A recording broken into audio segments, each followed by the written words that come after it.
What's going on, Dolphins? It is your boy Dillon, and I am back today. Got a couple things I want to discuss.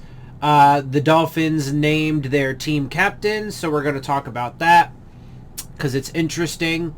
And the first injury report of the week. So we're going to take a look at that as well going into this game against the New England Patriots on Sunday. Now, obviously, it's not the final injury report. And, you know, depending on the designations, you can kind of get a feel for, you know, who you think may or may not be playing or suiting up. And, but, you know, the final injury report, I think, comes out Friday, if I'm not mistaken.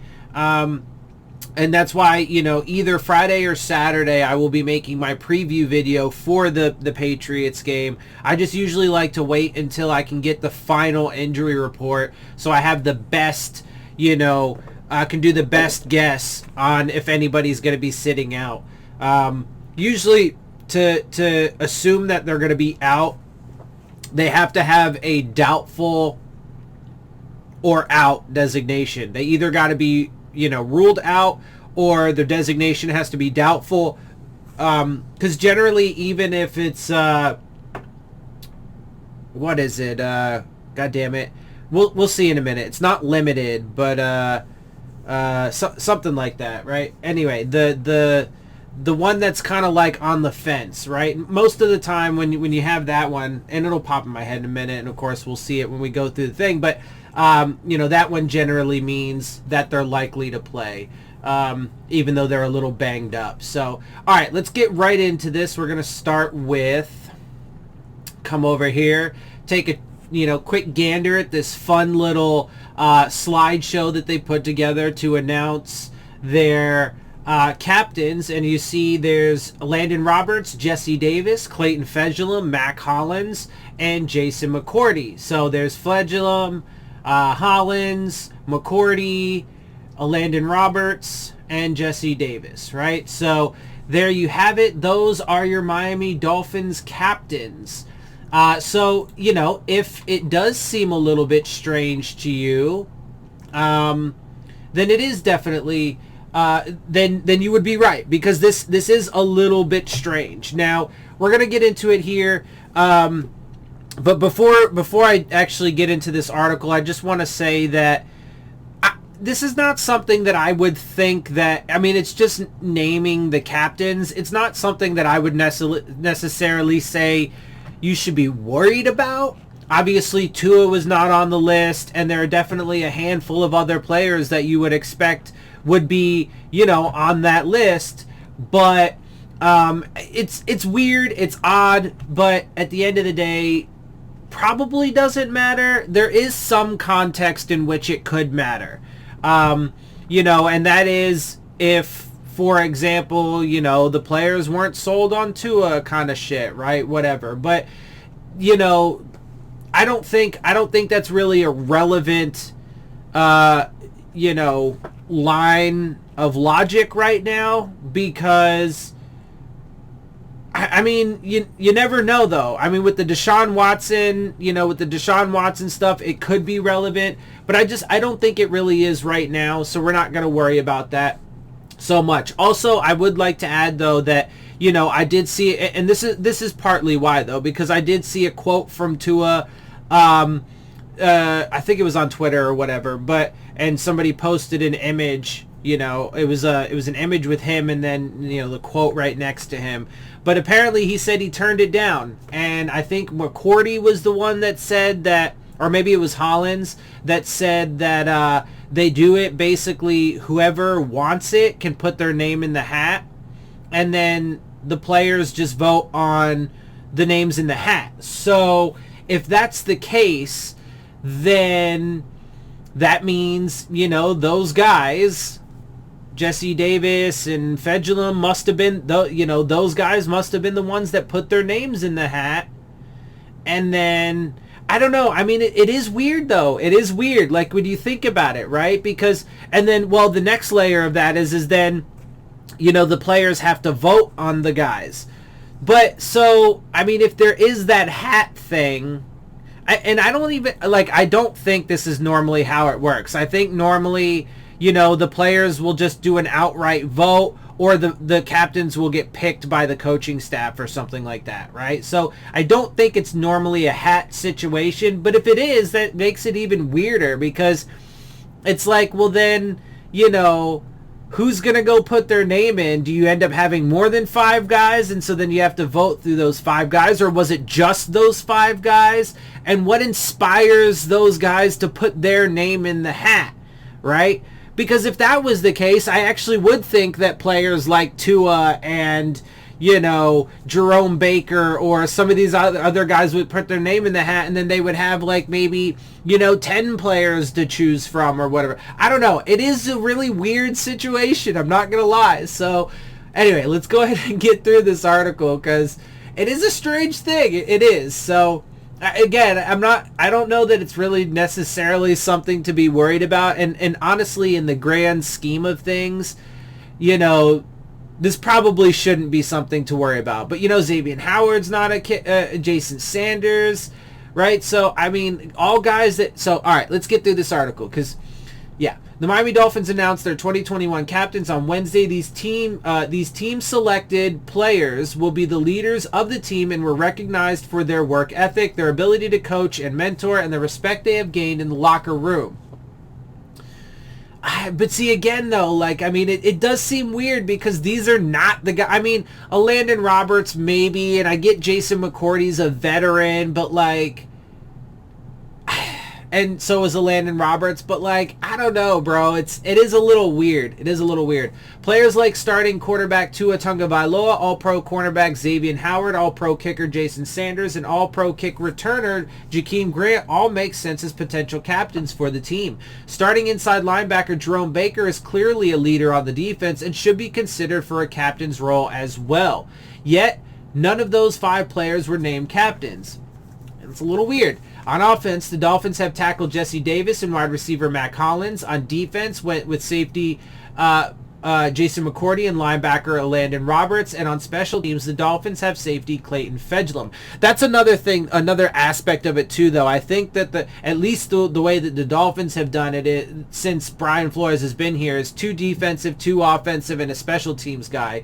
But see, that's the thing, though, is that's part of what makes me believe it really wasn't, we're going to put our names in the hat situation, because I feel like there has to be candidates for, at least 2 candidates for offense, at least 2 candidates for defense, and then at least 1 candidate for special teams, right? And then you would, have the team vote there. But so, maybe 2 or 3 on offense, 2 or 3, or, maybe like 3, right, 2 or 3 on defense, and then like 1 or 2 on special teams or whatever, and then you vote from there. I don't know. It's a really weird situation. Well, I honestly, I would like to know the actual details of the behind the scenes stuff, and how it like really works, man, because it's curious, it's funny, it's weird. Anyway, what an unexpected group of players to be the team's captains for this season. When head coach Brian Flores met with the media, he was asked specifically about Hollins making the captain's list. Throughout the summer, Hollins was seen as a potential bubble player, having to fight to make the roster. Now he is a team captain. I think that's probably under the radar from your vantage point, but in our locker room, that's just something no one else would know. Flores explained, he brings energy on a daily basis. He works hard. It's important to him. He plays in a variety of positions. He plays in the kicking game. I think he does a lot of good things for our team. His teammates elected him captain, and I think they did that for a reason. So it is obviously, there was a vote by the players, so that is a thing for sure. It seems really odd, especially when you see neither the team's starting quarterback nor the best player on defense named a captain. The Dolphins seem to have looked to reward players who fought their way onto the roster this year, Hollins and Fejedelem. They look to reward a player who is entering his 13th year in the league, McCourty. They look to reward players who were not high draft picks and have earned their way through the league. Hollins, a 4th-round pick, is the highest selected player in the group. And they look to continue with some of the same captains as they had last year, Davis, Roberts, and Fejedelem. Tagovailoa not being on the captain's list set off an immediate reaction from fans. Clearly something is wrong when the starting quarterback is not selected a captain. Clearly the Dolphins players do not believe in their quarterback. Clearly this is a sign the coaching staff and front office still want to make a trade for Deshaun Watson. Clearly this is... ... Now, look, the fact of the matter is those things could be true. Am I saying that they are? Not necessarily, and I think maybe some of those are probably more true than others. Like, I think that the last one, the coaching staff and front office still wanting to make a trade for Deshaun Watson, I think that is still an option that's out there. I do. And I think that they are keeping that on the back burner. It's not on the front burner right now, but it's on the back burner. And it's going to stay on the back burner until something more definitive happens, right? So, those things are a possibility. So, but let's continue on. It simply is not a clear sign of anything other than the Dolphins players picked their captains based on what they see in the locker room and wanted to recognize some people who maybe those of us outside the team do not see as the leaders of the club. If Tagovailoa is being snubbed with the selection, why are Howard and Baker at least not on the captain's list? Why is Hollins a captain and not Devontae Parker, Will Fuller, or Mike Gesicki? And I mean, that's fair. Fair questions, right? And like I said, apparently Tua said he had turned it down. So maybe he was an option on the offensive side of the ball for captain and he just turned it down, right? So that's fine if that's his thing. But again, it is a little weird, and you would expect your, franchise quarterback to be a captain. I mean, that's true, and most people would expect that. So, like I said, it is a little weird. It's unconventional at the least, but Personally, I don't really think it's, like I said, especially in the grand scheme of things, I don't really think it's anything to really, worry about. But, for example, if the Dolphins were to struggle in the first 5 games and come out, 1-4 or, 2-3 or, something, or, 0-5, God forbid, right? If something like that was to happen, and, it's before the trade deadline, and then they make a trade for Deshaun Watson, then, this story could come back up, and it could have a different light on it, depending on the context of the situation. So that's why I'm saying, there is some legitimacy to those other things, but just not right now in this context. So anyway, to finish up, do we think the offense is going to listen to Hollins in the huddle over Tagovailoa? Do we think the offense will be unable to function without a captain on Tagovailoa's chest? Do we think Tagovailoa will quit the communications with his receivers and linemen on the sideline that we have seen from him all summer?